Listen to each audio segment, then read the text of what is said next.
Assalamualaikum warahmatullahi wabarakatuh. Kami pasukan Kilit Remaja Sekolah dari Sekolah Menengah Raja Dr. Nazan Shah yang akan membuat video outpost berkaitan ikatan pada hari ini. Saya peserta pertama akan membuat ikatan manuk. Saya peserta kedua, Narifah Patricia binti Ahmad Rizwan, akan membuat ikatan silang pangkar. Saya peserta ketiga, Zatul Humaira Safia binti Ahmad Kamari, akan membuat ikatan simpul 2 lilit. Saya peserta yang keempat, Aisyah Ayu Maira binti Kamal Nazmi. Saya akan buat ikatan balak.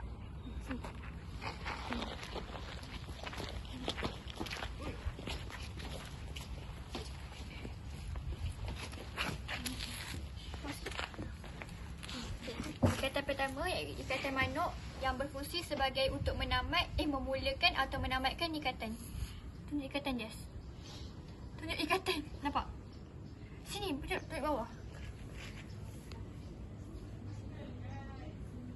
Membuat silang.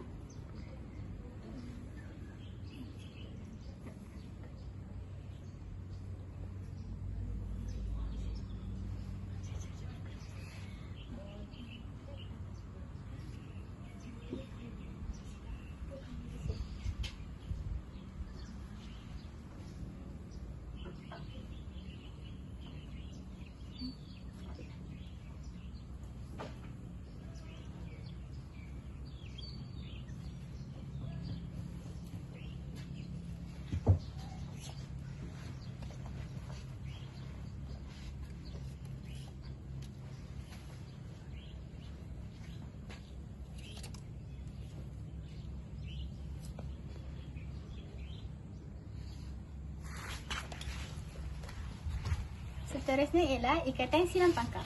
Fungsinya ialah untuk mengikat atau menguatkan dua kayu yang disilangkan.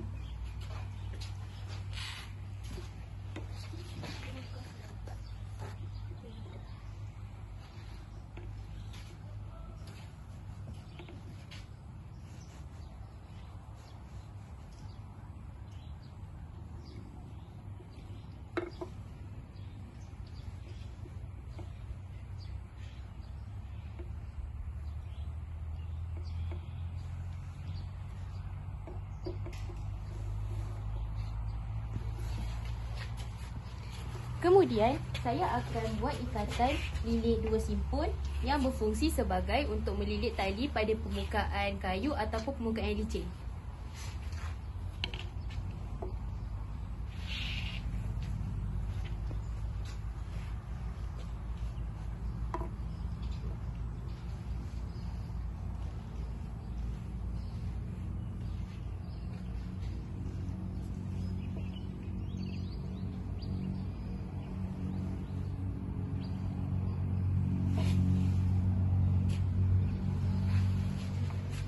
Yang terakhir, saya akan buat ikatan balak.